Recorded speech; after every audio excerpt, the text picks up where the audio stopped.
All this fucking shit is a layer you turn off or on. It's simply a Z layer of contextual hyperpoints with multiple orbiting fulfillment options. Amazon, Harrods, Walmart, Boots. Who gives a shit? A bloody garage sale. If a user wants to give it a confirmation rating, the availability can be determined similarly. And don't tell me this exists in video commerce from your stupid phone or remote lean back, lean forward living room experience. There may be among the things we're looking at, just in terms of improving the bottom line of the company and accent, so she talk like this, you know.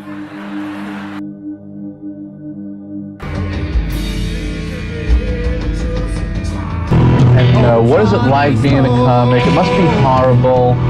You know, and it's not. It's a fun, enjoyable life, and material comes from every single thing that you do. Again, he's the clairvoyant. Yeah, the seer. The seer, yeah. But in French, clairvoyant means the one who sees clear. Yeah. You also say, you quote Durkheim and say, Durkheim said that the specialized caste always escapes social consciousness. The action of social consciousness. In this life, one could say that a social consciousness, social awareness of consciousness is the artist. I'm sorry, I'm translating from French. So. Oh, that's good. It's interesting about that. Down the 7 Bridges Road.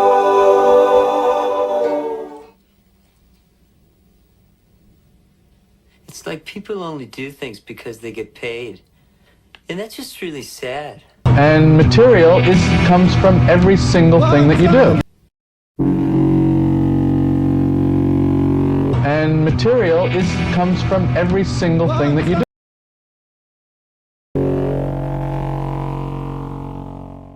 If you're a comic. So that's how I feel about videosity. Every single video. Except instead of it being jokes, it's checks. Everything is like a little paycheck. Don't worry if I write rhymes. Don't worry if I write rhymes. I write checks. Don't worry if I write rhymes. I write checks. Don't worry if I write rhymes. I write checks. Check. And you know, where does Bob get that couch? Arriving through serendipity and video editing, Buzz from the Melvins. I speak for myself when I say that Lysol is the coolest album of the 90s. Good evening, Buzz. Is this yet another example of indexing the furniture as seen on a screen? It does seem so, Becky. Good evening. Like we were saying during the break, the amount of times I would wonder about the furniture I'd see on late night talk shows. There was this episode of Night Music and... Don't you wish that you could be something that you're not? You could maybe oscillate deep inside a dot. Maybe be magnetically ozone high at night, up where all those dancers are in the northern lights. Imagine you outside of you, other than you are. You could feel the falling fall inside a falling star.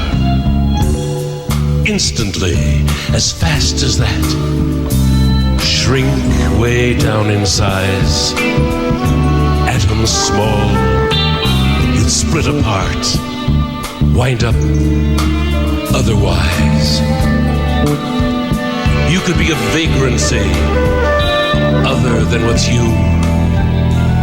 Hungry shark with razor teeth, turning red the blue.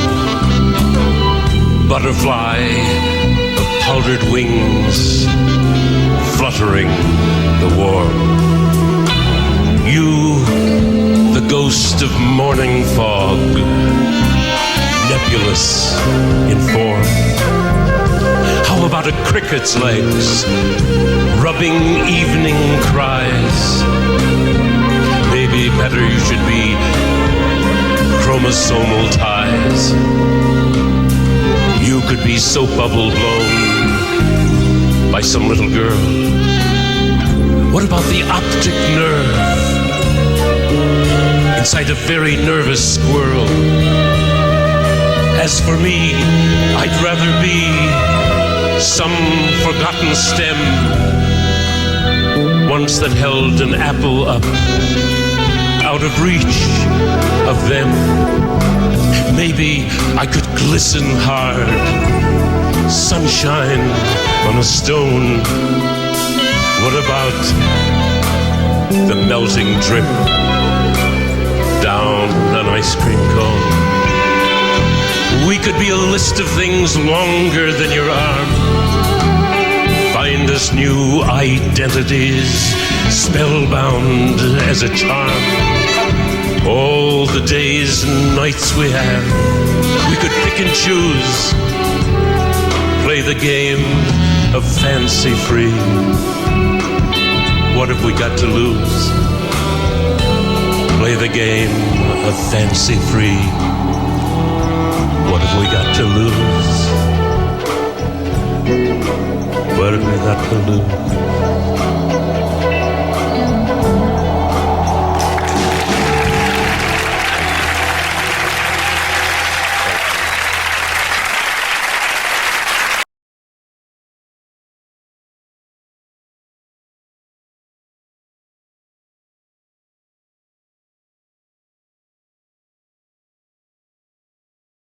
The guest was Ken Nordine, and I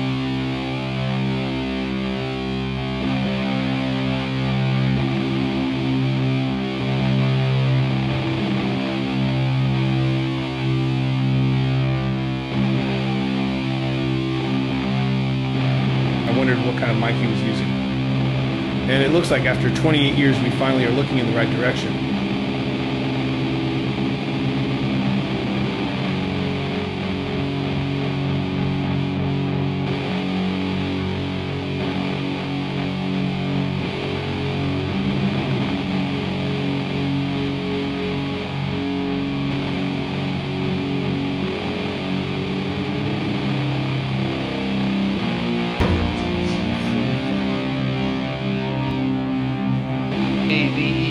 And Lucy, I'm sorry, but we'd like to start with you. Something that she made. I gotta start? Somebody has to, you know, you're pretty... Oh, dear. Well, Miss Pierce, you said you were from Olean? Yes. Olean, New York? Yes. That's very close to my hometown, Jamestown, New York. I gotta ask her a question, huh? Well, what was the clue? What was the clue? Something that she made. Something that she made.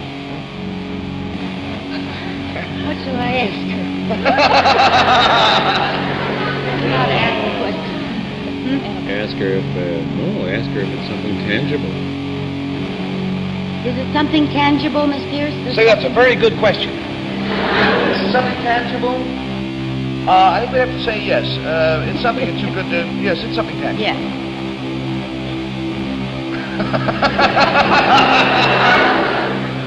Would it help if I knew what tangible meant?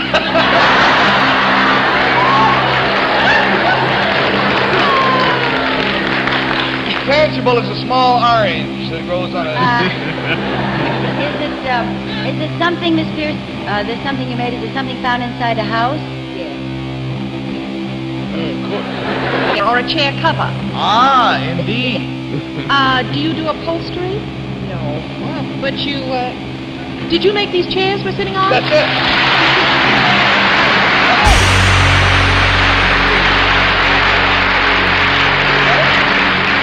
This is really a kind of a fascinating story to show you how closely people watch television. Miss Pierce works at the Daystrom Furniture Company in Olean, New York, and she wrote in a letter to us saying that one night about 6 or 8 weeks ago, I think it was, we had a snake on the show. Remember, Jane? Yes, very well. And everybody jumped off their chairs. And Miss Pierce, watching at home, said, by golly, I think those are the chairs that I make. So yes, Mrs. Pierce is an example of a person who could index some metadata from this video. In fact, she did, as we've seen, but it could be you. You could notice something in a video with videosity. You index it, and then in the future you get credit in the form of reputation capital points that are convertible into products or services from the companies that are participating. And she wrote us and asked us to please look on the bottom of the chairs and check the labels to see if they were made at the factory in Olean. And so you have the Seinfeld-Costas gag. Play the edit that has been played that must be played again, because people get lost perpetually and need to have as much linear bullshit toward a logical end as possible, or their gnat attention will simply fall back on the phrase of all fuckholes, quote, you've lost me. So play that Seinfeld-Costas gag. I write rhymes, I write checks. Check. And, you know, where does Bob get that couch? And if you care to check after the show, or not, well, Henry, why don't you check now? Be delighted. What's it say on the bottom of your chair? 6 7/8. Daystrom Furniture, Macklin Street, Olean, New York. And that's it. I read good, huh? Yeah, you read real good. Thank you very, very much for being with us tonight. I want you to have this carton of Winston's and, of course, the money that you won, although not too much. And a great deal of pleasure having you with us. Goodbye.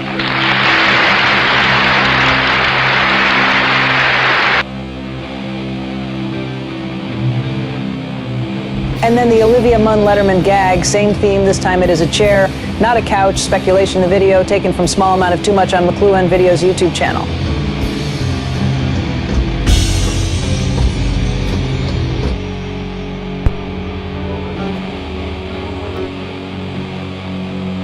And this Amazon Meta Facebook thing in app transactions, it's the Macy Santa getting a commission for sending people to Schoenfeld's. Just go to the other videos where this point is made 55,000 times, and this goes out to short attention span. I'll read some theory about FW. Alalo, alas, Aladdin, Amobus, does she lag, softfall means rest down. Sean yawned as his general address rehearsal.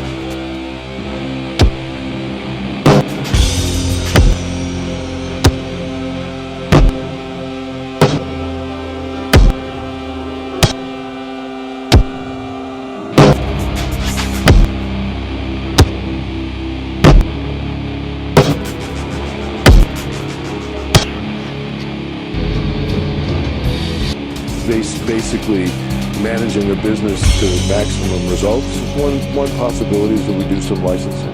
People have this fantasy that indie means freedom, and it's like some kind of weird brotherhood.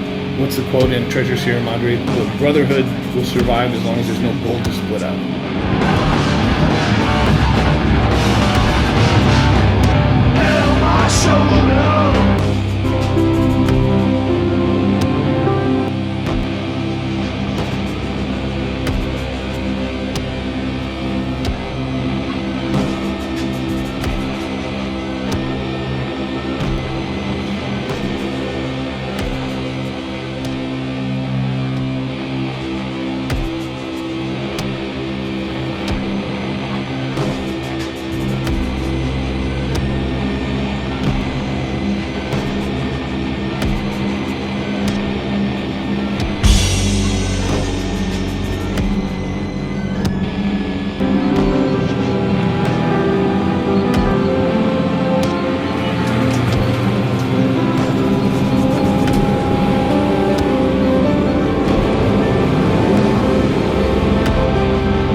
once you have that inertia of those habits that you really invest money, then you feel like you're extorting. So the beginning step is that you need that your users to create content.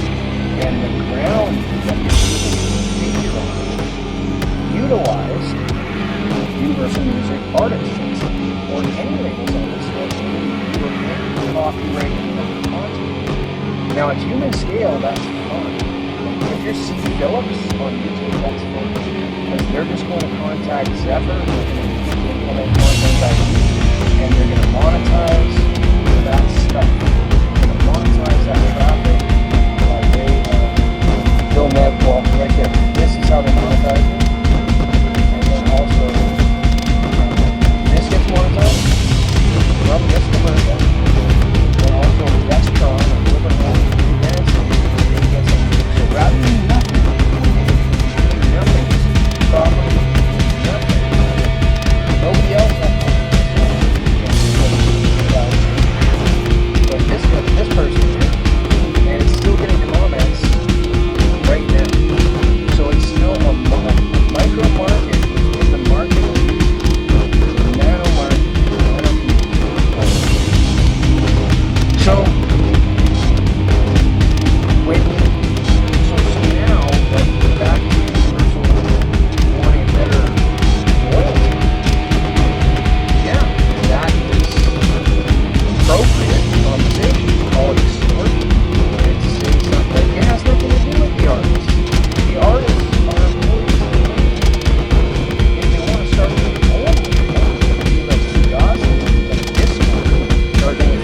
I lost the train. That's about all I can do. Right. Well, I bring up all those people that have independent labels. They all learn. And then the independent label owner has to negotiate with the client. And that then becomes a commodity. Just being able to have that conversation. That's why, like on social media, context is gold. If someone's not a winner, that's valuable. They're not just lubricating the void, they're actually filling it with knowledge in a comment or content, whatever. Comment is content. That's useful. I know this is not going to be useful reporting, but anyways. Yeah, so that, Matthew Maloney suggests to come down to the wire, and some of the rhetoric spills into public. Well, that's when issues like this are part of the social media scale, like the SAD strike, the upcoming IATSE strike, in this conversation, and also at the same time, the copyright content that comprises the corpus of training data that informs the performance of network language models, what they generate, and the difference between search results and new results. Search results of existing things and transformative value to something that isn't competing with but repackaging content. And if you're repackaging content, if OpenAI thinks that it's in the Google search business, but it's just more conversational, we are reaching a point here where the institutions are behaving too much like front-end users and have to have some kind of, their entire existence is essentially no matter what. The content creators are the artists, they're always going to be the artist is always going to find how to turn something into a contextual commodity, form of an artistic expression. Whether it's Andy Warhol,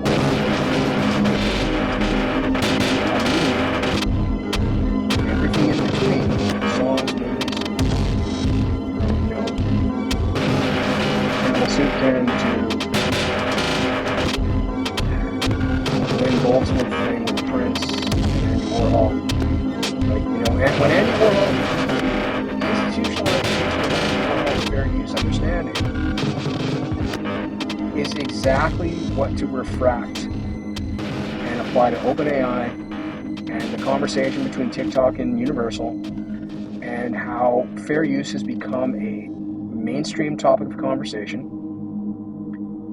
and that when he says, oh, they, like he says here, they come down to the wire,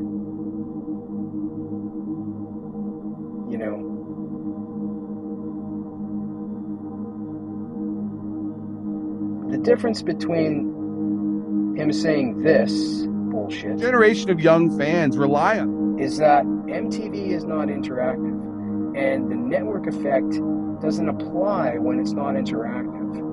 The interactivity where the user is producer rather than the user is a viewer, like MTV, you can't do, it's apples and oranges.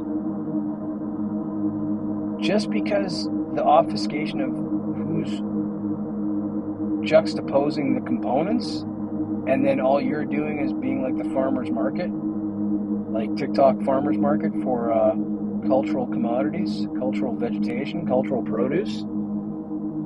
That is not possible to have that conversation, because once you are a utility that can utilize, MTV had licensing arrangements. That's the thing. That's why this is such sort of like not, it's good for Matthew Baloney's perspective in that it's a conversation starter, but it is not litigiously responsible to speak that way and to garner sentiment towards something that is like essentially just like a pothole. You want to use the road, there's going to be potholes. You can't just like, you know, have an opinion about it. The pothole's the pothole. That's the gravity. You want to use these components without paying for them. As a user on a platform, okay. But even then, you're subject to the content ID. You're not going to really be able to monetize it smoothly. You'll always have to be screwing around like people uploading Jeopardy every day. They have to like slightly alter the broadcast or just the timing. But if you want to have this so it's very like a normal transactional thing, like going to Costco,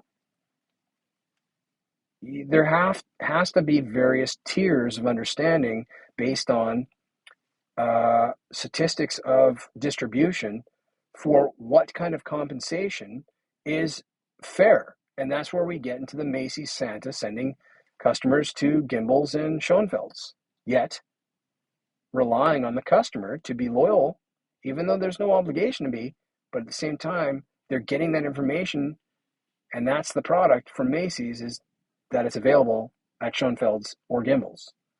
And then after that, it's back to the institutions to try and figure out, well, what is the revenue commission here? And if you're an institution, you'll get a commission. If you're a user, you may get a social media point in some form or another, but usually it's dependent on other users. What should be included is the institution giving you a point. Beyond the algorithm, which is just the domain of the platform, like custodian, YouTube or TikTok, they may bury you with the algorithm. But if the institution says, oh, thank you for noticing this and indexing it in your video, and supplying an external link, or at least instructions to an external link, it actually led to sales for us, we're going to give you this point that you can convert into a product or service. So, it's not a good way to look at it. It's not a comparison, because you cannot compare any software network utility to a hardware network utility, because hardware networks are not interactive. Software networks are interactive and therefore completely different. The app for curation, just like my generation looked to MTV or radio. It's a fascinating dispute, so today I brought in Ethan Millman to break it down. Ethan's a great...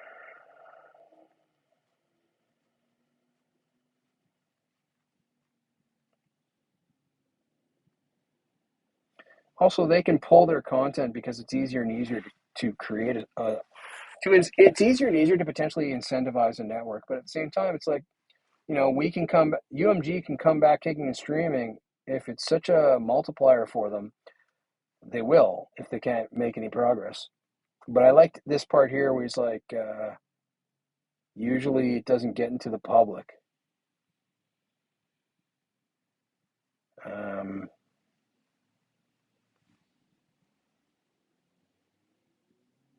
Aren't uncommon.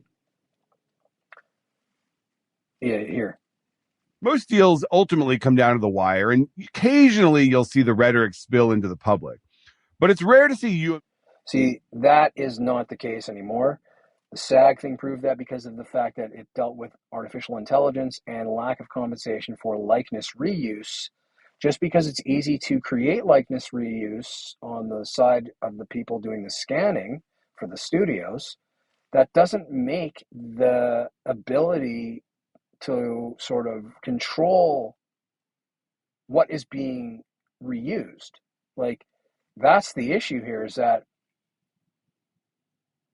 it's all sort of overlaps, that likeness reuse for background or foreground performers, actors, and background performers, their likeness, or college basketball, college athletes and their likeness. You have to, because the reason why you have to respect it is not a moral one. It's just that it's going to keep coming up. So there might as well be a conversational template about how to deal with this. And whether it's those examples I just mentioned, or whether it's the artists on Universal on TikTok, where it's like, look, we're going to show you that most of the artists that are used in your users' videos are our artists. Therefore, you guys can either, we're going to, not do it. If you guys don't give us the deal, if we can't negotiate a new deal, maybe not what we want, but negotiate a new one that's better than what we have, we don't care about what your arrangements are with other artists. That's not the point, or other labels. That isn't the point. The point is, we notice majority of the stuff and all the shit on your fucking thing is our fucking stuff, legally. And so legally, we need a better deal than we currently have. And if this was wrong, if we were wrong, that's up to us to decide and when. But as of now, we're just going to pull all our stuff off, because the royalty streaming percentage is what this boils down to, and that's been a problem since before Spotify became ubiquitous. I've made videos about it from 2015, accurately predicting the subscriber base in 2020 needing to be about 35, 40 million for there to be at least better than the penny fractions people were getting in 2010, 2012 to 2015 when I did the video. September, let's say, 2015. So it's like the granular understanding of revenue splitting based on cooperative generation of revenue based on pop culture artifacts being juxtaposed and then repackaged through software or being enabled by software from ordinary user scale. These things need to be the intentionality of the software and the functionality of its intentionality. All these things need to be discussed. We are a long way from the U2 negative land fair use case. We are a further long way from the Two Live Crew ACUF Rose, which they ended up, Two Live Crew, paying a retroactive license fee to ACUF Rose anyways. So there's going to have to be conversations, and whether they're retroactive licenses or whether, which is basically the same way as saying asking for forgiveness rather than permission, I think it's shifting back into the necessity of asking for permission just to educate both parties on what is the playing field.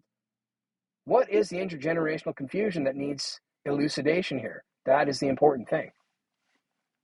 Bigger percentages of opening weekend box office from the theater chains because they're Disney and they have had the power of... Okay, yeah, don't give your opinion on like why they're Disney. They're Disney. They acquired those components of Star Wars and Marvel. They did not create the 50 years of comics, and they're not George Lucas. Videos calls it MO34 commerce. Whether Macy or somebody else sells the toy doesn't make any difference. Or Kringle commerce. Hopefully through some miracle, this is comprehended without some fucking asshole saying, oh, that exists already. It fucking doesn't.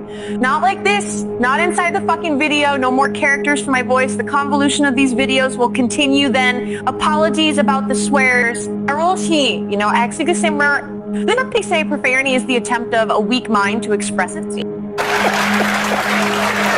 my God! Oh my God! Well, there you go. Now listen.